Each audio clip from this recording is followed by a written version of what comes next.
আন্তরিকভাবে সবাইকে একত্রিত করার জন্য।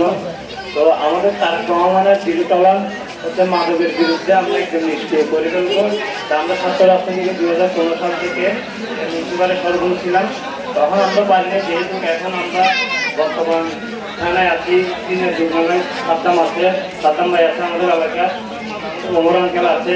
তা আমরা সবাই মিলে যদি আমরা প্রত্যেকে যার যার জায়গা থেকে যদি ঐক্যবদ্ধ থাকি, তাহলে আমরা মাদকের বিরুদ্ধে আমরা এই বিজয় লাভ করতে পারবো। আমরা সবাই সবাই দৃষ্টিতে থাকবো, আর আমরা সবসময় সাপোর্ট দিয়ে যাব। একজন মাদক সেবনকারী এই দেশের কখনো উপকারিত হতে পারে না। যারা মাদকে আসক্ত তারা দেশের শত্রু, জাতির শত্রু।